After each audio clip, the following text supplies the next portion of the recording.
kasayang araw na ito, mapalad tayong maging saksi at maging bahagi ng formal na panunumpa sa katungkulan ng mga bago at muling halal na opisyales ng ating pamahalaang lungsod.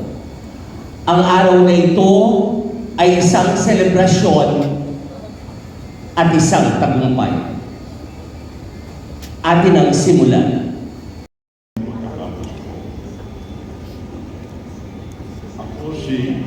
Ako si Benjamin Aguilar na inahalal sa katungkulan bilang pangalawang distrito ng Cebu. Ay tintin na nanunumpa.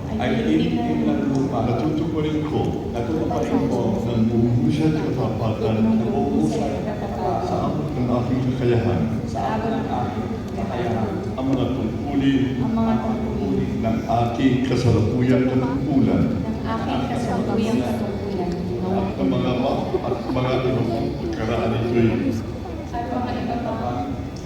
pagkaraan ito'y gagampanan ko sa ilalim ng Republika ng Pilipinas. Nakita taguyod at ipagtatanggol ang saligang batas ng Pilipinas. Na tunay na mananalig at tatalima ako rito. Susundin ko ang mga batas, mga utusang legal at mga dekretong pinaiiran ng mga sadyang may kapangyarihan sa ilalim ng Republika ng Pilipinas. At kusang kong babalikatin ang pananagutan ito ng walang anumang pasubali o hangaring umiwas. At ibada na ako ng ating Panginoon. Congratulations. Congratulations once again to the House Floors of the 42nd District of the City of Mandaluyong.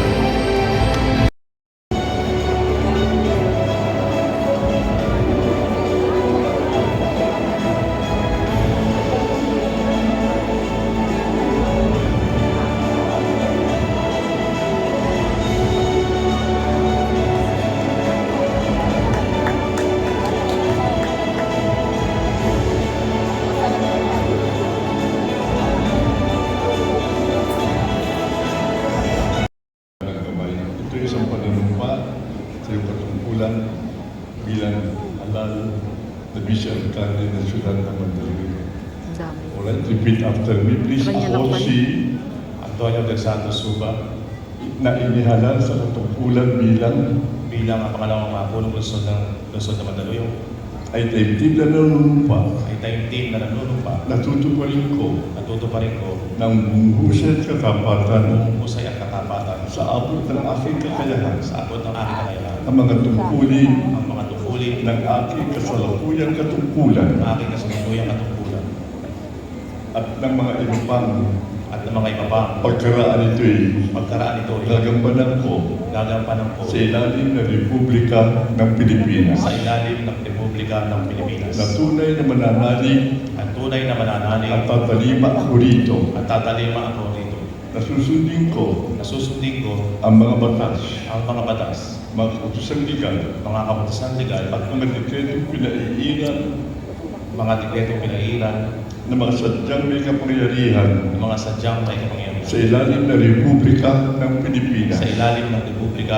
Usap kong babalikatin ang pananagutang ito ng walang anumang pasubali o Mayor Anthony Suwa.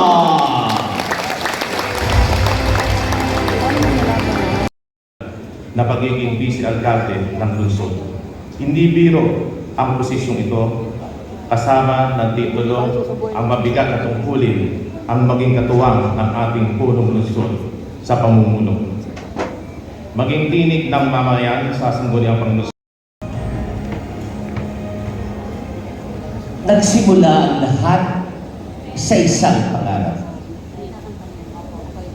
Sa kalawakan ay kumislap ang bituin at sa malayong dako ay natanaw ang nasabing munting pangarap. Dahil sa determinasyon at pagsisikap, ang bituin ito ay narating at ang pangarap ay nakamtan. Gaya ng kasabihan, great dreamers will continue to dream. Halina, sama-sama tayo sa mga dakilang pangarap para sa ating minamahal na lungsod.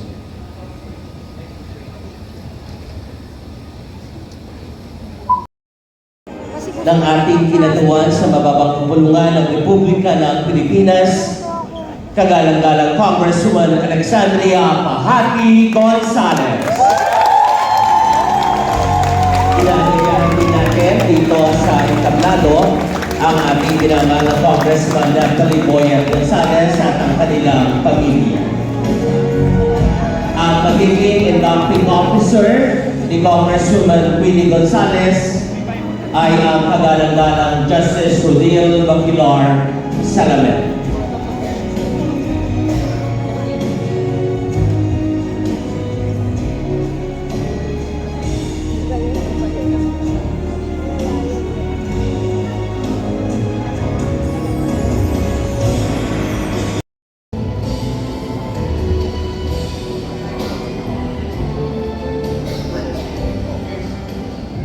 Oath of office.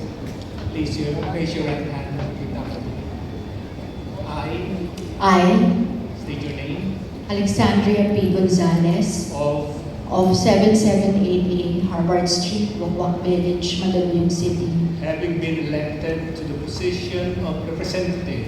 having been elected to the position of Representative, Mandaluyong City, Hereby solemnly swear hereby solemnly swear that I will faithfully discharge to the best of my ability that I will faithfully discharge to the best of my ability the duties of my present position the duties of my present position and of all others that I may hereafter hold and of all others that may hereafter hold under the Republic of the Philippines. under the Republic of the Philippines. And I will bear true faith and allegiance to the same. And I will bear true faith and allegiance to the same.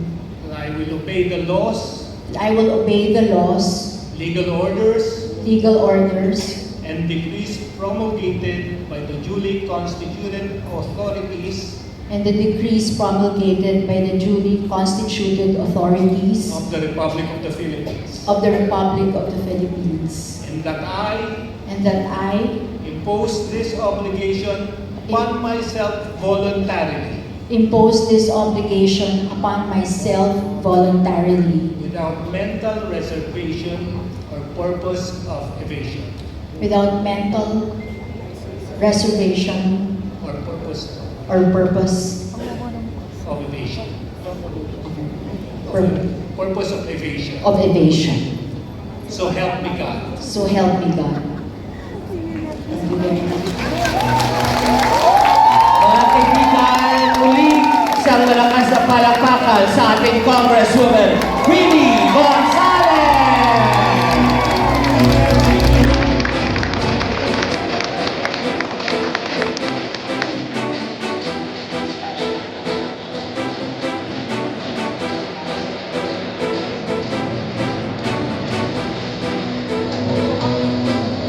So, hihingin natin ngayon ang sakto opportunity.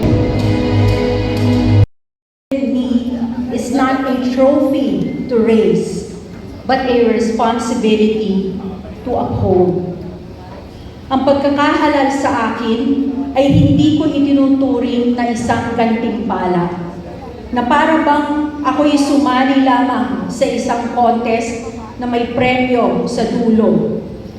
It is far greater than that. It is a sacred trust, a declaration of your confidence, and a solemn duty you have placed upon my shoulders.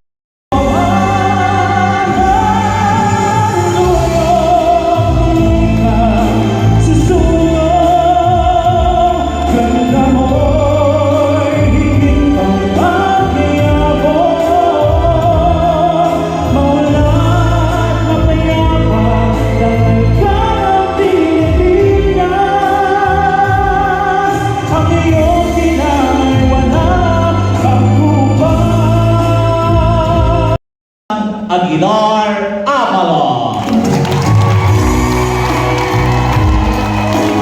Inanyayahan na po natin siya dito sa entablado kasama ang ating dating mayor and former DILG secretary, ang best friend ng bayan, Sec. Benhar Abalos, kasama ang buong Abalos family. Ang magiging adopting officer ni Mayor Menchie Abalos ay ang kagalang-galang Mayor Ben S. Abalos.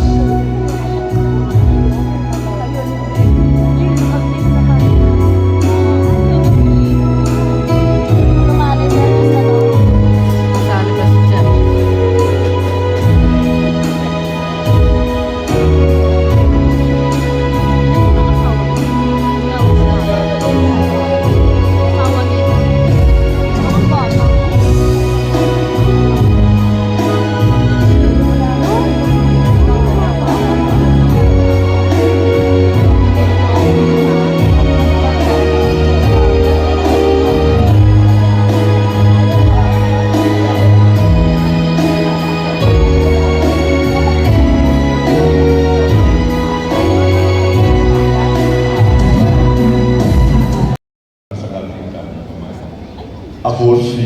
Ako si Carmelita Aguilar Abalos na inihalal sa katungkulan bilang na inihalal sa katungkulang bilang Mayor ng Mandaluyong ay taimtim na nanunumpa ay taimtim na nanunumpa natutuparin ko ng buong husay sa tapatan ng buong husay at katapatan sa abot ng aking kakayahan sa abot ng aking kakayahan ang mga tungkulin ang mga tungkulin ng aking kasalukuyang katungkulan ng aking kasalukuyang Yung Mayora Menchie Amalon.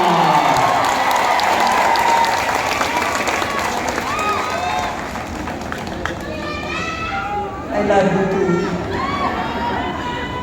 Pagbati at paggaling sa lahat ng ating mga kapwa lingkod bayan.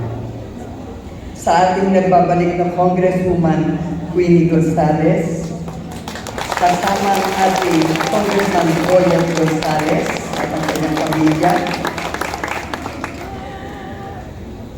Pasasalamat sa ating loyal at trusted Vice Mayor Anthony Suba.